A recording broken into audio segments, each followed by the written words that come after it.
हाय, good evening everybody. आप सभी कैसे हैं?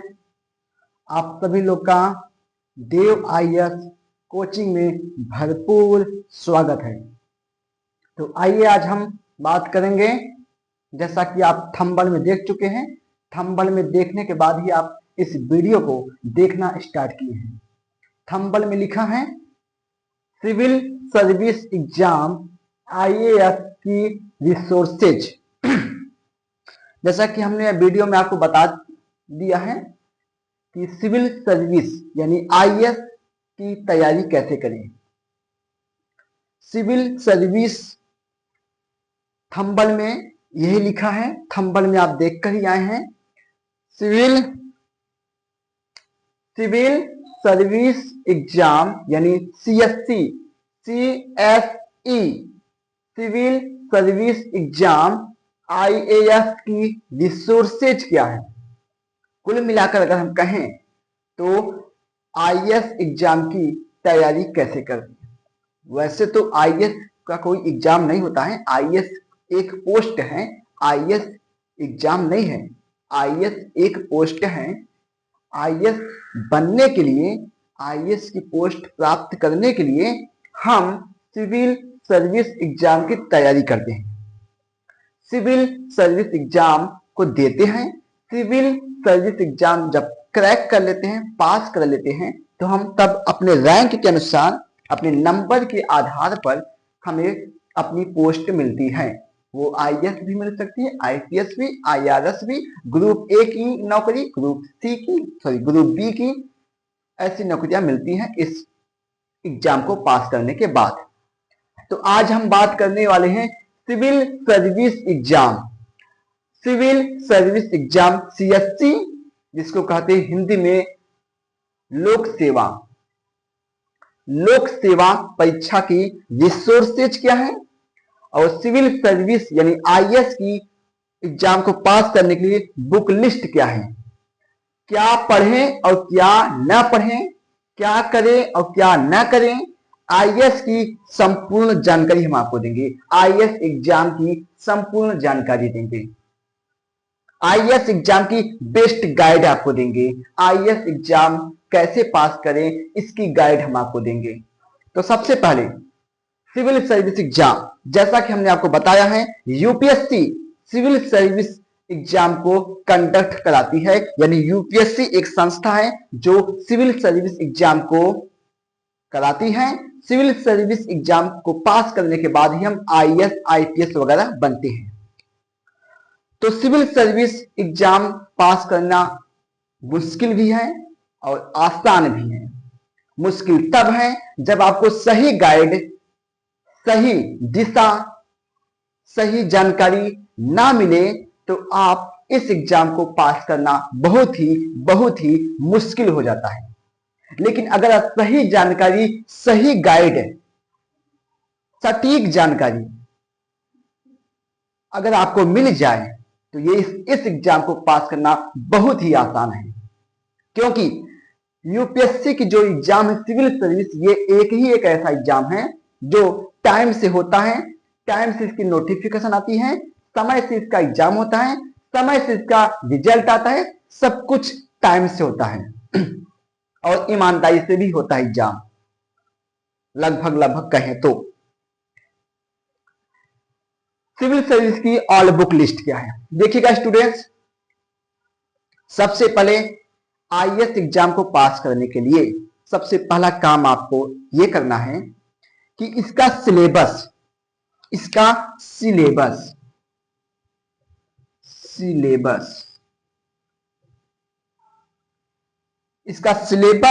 पाठ्यक्रम सिलेबस क्या है, सिलेबस को देखिए। तो पिछले वीडियो में हमने सिलेबस को बताया है।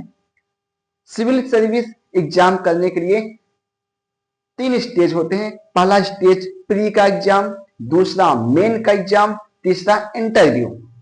हमने आपको बताया तो प्री एग्जाम पास करना बहुत ही इंपॉर्टेंट है, बहुत ही जरूरी है। तो इंटरव्यू तैयारी करने से बढ़िया, मेंस की एग्जाम की तैयारी करने से बढ़िया आप प्री एग्जाम की तैयारी करिए।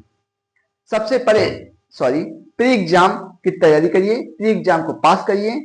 प्री एग्जाम जब आप पास कर लेंगे तो मेंस एग्जाम भी आप पास कर लेंगे, इंटरव्यू भी आप पास कर लेंगे। मान लीजिए अगर आप प्री एग्जाम नहीं पास कर पाते हैं सही गाइड के अभाव में, तो मेंस एग्जाम, इंटरव्यू एग्जाम की बहुत तैयारी आप कर लेंगे, उसका कोई मतलब नहीं।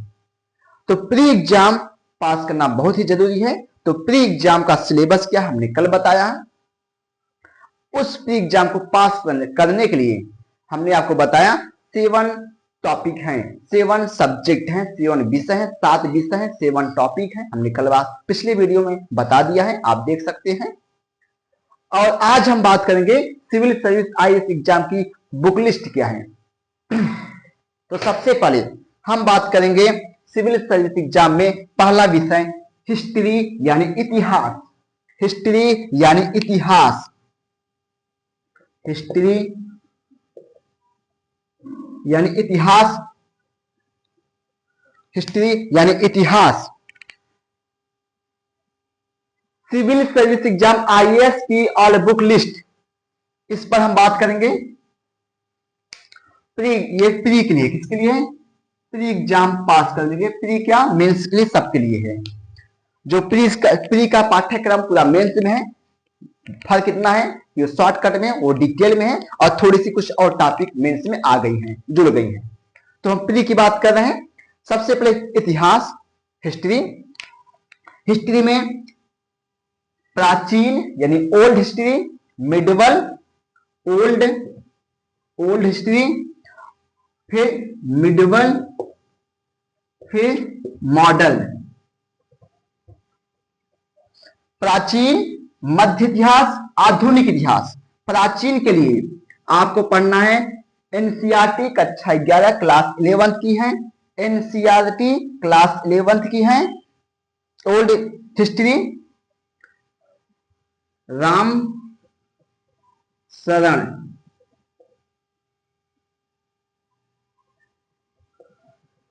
शर्मा।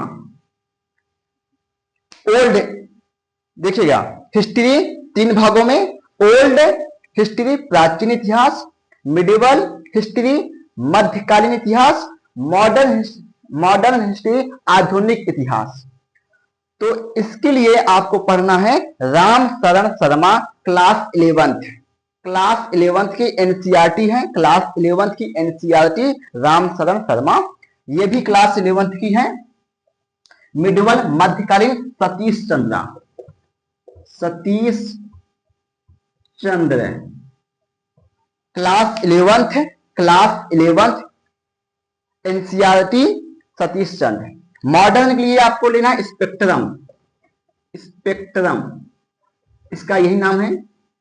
इसके लेखक है राजीव अहीर, इसके लेखक है राजीव अहीर, आईपीएस जो कि है। स्पेक्ट्रम मॉडर्न इतिहास, मॉडर्न हिस्ट्री के लिए स्पेक्ट्रम नाम की एक बुक आती है, मार्केट में अवेलेबल है, हर जगह अवेलेबल है पूरे मार्केट में, जहां जहां बुक मिलती है। ठीक है, मॉडर्न के लिए स्पेक्ट्रम। हिस्ट्री हो गया। अब हम बात करेंगे जियोग्राफी। अब हम बात करेंगे जियोग्राफी। देखिएगा स्टूडेंट्स, हिस्ट्री के लिए बस इतना ही पढ़ना है, क्योंकि भारतीय इतिहास इंडियन हिस्ट्री आता है। इंडियन हिस्ट्री के लिए प्राचीन इतिहास, मध्यकालीन, old history, medieval history, modern history, तीनों का हमने बुक बता दिया। बस यही इतना बुक पढ़िए, यहीं से क्वेश्चन आता है बस। अलग से आपको एक बुक और आप पढ़ सकते हैं, आर्ट एंड कल्चर, इतिहास से, इतिहास का ही है, इतिहास का ही है। देखिएगा students, old history, medieval, modern, प्राचीन, मध्य, आधुनिक, इन तीनों इतिहास का जो कल्चर है, आर्ट है, कला, संस्कृति, ये सब की एक बुक बनाई गई है। वो बुक का नाम है कला, संस्कृति, आर्ट एंड कल्चर।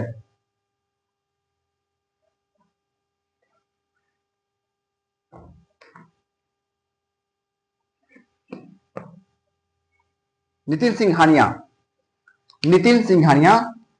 अब art and culture,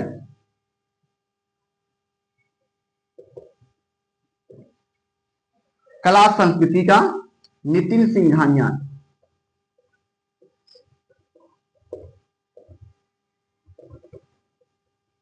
Nitin Singhania. देखिएगा स्टूडेंट, इतिहास की तैयारी करने के सबसे पहले आप ओल्ड हिस्ट्री रामशरण शर्मा की किताब को पढ़िए। फिर उसके बाद आप पढ़िए मध्यकालीन सतीश चंद्रा की, फिर आधुनिक स्पेक्ट्रम की। इन तीनों किताब को 2-3 बार खूब अच्छे से पढ़ लीजिए। 2-3 बार, कम से कम 3 बार अच्छे से पढ़ लीजिए। उसके बाद तब आप उठाइए आर्ट एंड कल्चर, क्योंकि जो कला संस्कृति है, आर्ट एंड कल्चर, ये तीनों इतिहास का ही तो हिस्सा है। यानी कि आर्ट एंड कल्चर, कला और संस्कृति, जो आप एक किताब पढ़ने वाले हैं, ये एक किताब बनाई गई है। ये कोई अलग से विषय नहीं है, इतिहास का ही हिस्सा है। प्राचीन का, मध्य का, आधुनिक का, यानी प्राचीन में जो जो कला संस्कृति थी, मध्यकालीन में जो कला संस्कृति थी, मॉडर्न में जो कला संस्कृति थी, उन्हीं सबको एक बुक में स्टोर करके बनाया गया है। एक बुक है, उसका नाम है नितिन सिंघानिया। यानी नितिन सिंघानिया राइटर हैं, इन्होंने इस बुक को बनाया है, इस बुक को लिखा है। ये भी सिविल सर्विस में है, सिविल सर्वेंट है, ये भी सिविल सर्वेंट। ठीक है, तो नितिन सिंघानिया ने बुक बनाया है आर्ट एंड कल्चर का। इनकी एक बुक है, आप बोल दीजिएगा कि कला संस्कृति आर्ट एंड कल्चर की बुक नितिन सिंघानिया राइटर की बुक दे दीजिए, नितिन सिंघानिया की। इस बुक को आप तभी पढ़ना है स्टूडेंट्स, जब आप प्राचीन यानी ओल्ड, मिडिवल यानी मध्य, मॉडर्न यानी आधुनिक, जब इन तीनों किताब को आप पढ़ लीजिएगा 2-3 बार कम से कम, उसके बाद आप इस बुक को उठाइएगा। क्योंकि मान लीजिए प्राचीन इतिहास आप स्टडी किए, उस बुक में खुद लिखा है, कला संस्कृति के बारे में लिखा है, लेकिन उतना डीप से नहीं लिखा है। मध्यकालीन में आप उस किताब को उठाएंगे, उसमें भी लिखा है कला संस्कृति में, लेकिन उतना डीप में नहीं लिखा है। तो आप अगर वहां पढ़ लेंगे, शुरुआत करेंगे प्राचीन, मध्य, आधुनिक, प्राचीन, मध्य, आधुनिक, प्राचीन को पढ़ेंगे, प्राचीन के बारे में जानेंगे। देखो भाई, कोई फिल्म जब आप देखते हैं, शुरू से देखते हैं तो ज्यादा अच्छा रहता है। शुरू को देखें, बीच को देखें, अंत को देखें ना। ऐसे आपको इतिहास को पढ़ना है तो शुरू में आप जाएंगे ना, तो प्राचीन को पढ़िए, मध्य को पढ़िए, आधुनिक को पढ़िए। वो अलग की बात है कि प्रश्न कहां से ज्यादा आ रहे हैं, आपको वो बाद में ज्यादा उसको स्टडी करना है, लेकिन शुरू में तैयारी के दौरान सबसे पहले आप प्राचीन को पढ़िए 2-3 बार, फिर मध्य को पढ़िए 2-3 बार, फिर आधुनिक को पढ़िए 2-3 बार। शुरू आप कैसे करेंगे, पहले प्राचीन को एक बार, मध्य को एक बार, आधुनिक को एक बार, फिर प्राचीन को एक बार, मध्य को एक बार, आधुनिक को एक बार, फिर प्राचीन को एक बार, मध्य को एक बार, आधुनिक को एक बार। पढ़ने के बाद तब आप art and culture Nitin Singhania वाली बुक उठाइए, तब इसको पढ़िए। क्योंकि आप सब जान चुके हैं कि कला संस्कृति कौन से डेट का कैसे, इसमें भी लिखा है ना टाइम के अनुसार। पहले प्राचीन के बारे में लिखा होगा, फिर मध्य के बारे में, फिर आधुनिक के बारे में। ये हुआ इतिहास की संपूर्ण जानकारी। इसके अलावा आपको कुछ भी पढ़ने की आवश्यकता नहीं, no need to more study. Okay, इतिहास की संपूर्ण जानकारी प्री एग्जाम निकालने के लिए और मेंस एग्जाम निकालने के लिए इतना काफी है। अब मेंस एग्जाम में आता है विश्व इतिहास। मेंस एग्जाम में एक इस तरह आ जाता है विश्व इतिहास, जो कि प्री एग्जाम में विश्व इतिहास नहीं आता है, मेंस एग्जाम में आता है विश्व इतिहास। मेंस एग्जाम के विश्व इतिहास की जो बुक है वो आता है, आप पढ़ सकते हैं उपेंद्र सिंह की, उपेंद्र सिंह की, सॉरी उपेंद्र नहीं, हम आपको बताते हैं, एक बुक है,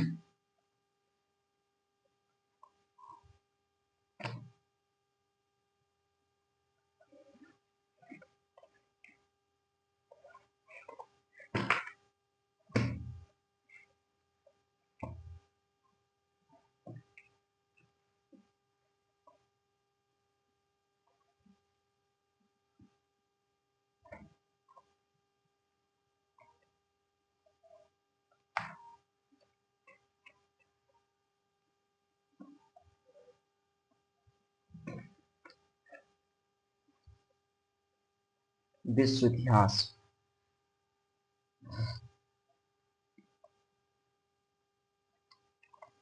आपको याद है,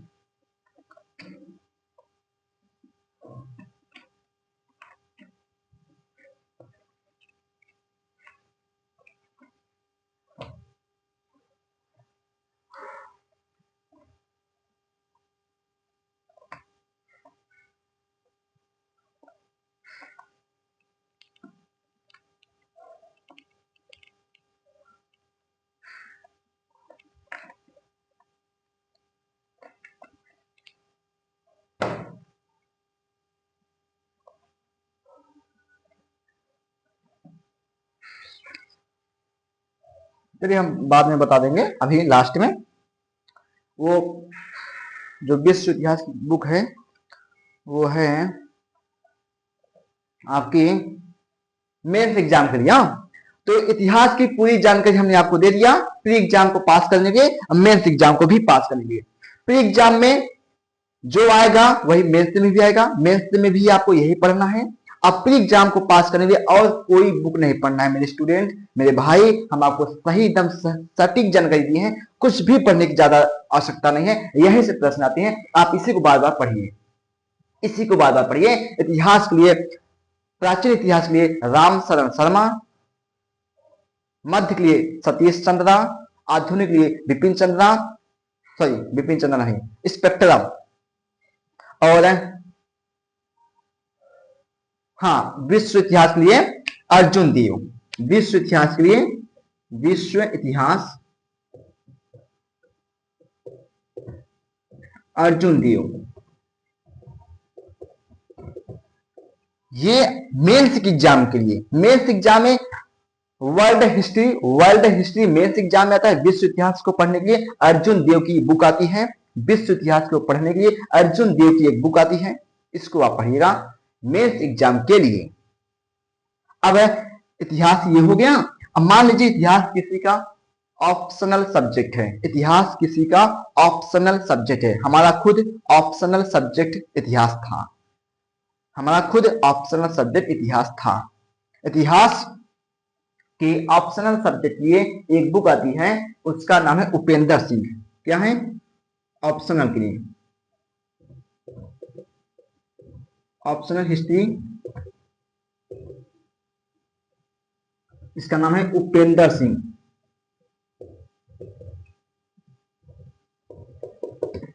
उपेंद्र सिंह विश्व इतिहास, सॉरी ऑप्शनल हिस्ट्री के लिए एक आती है उपेंद्र सिंह। ठीक है, प्राचीन इतिहास, ये प्राचीन के लिए है, किसके लिए है? प्राचीन के लिए।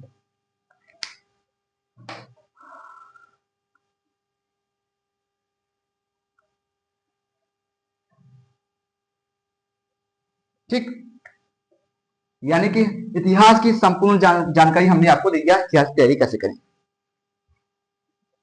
इतिहास की पूरी जानकारी हमने आपको दे दिया। अब आते हैं ज्योग्राफी में।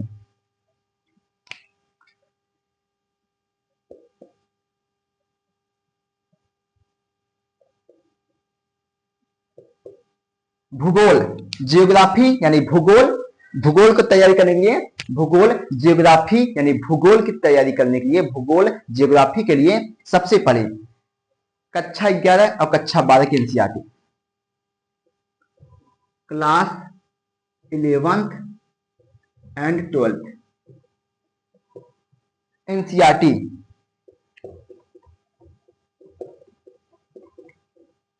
साथ ही साथ माजिद हुसैन,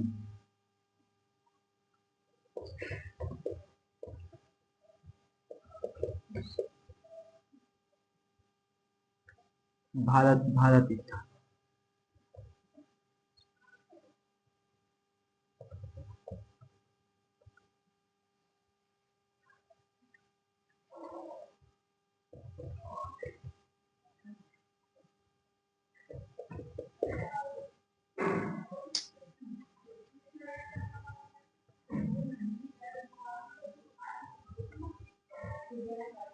भूगोल, विश्व भूगोल।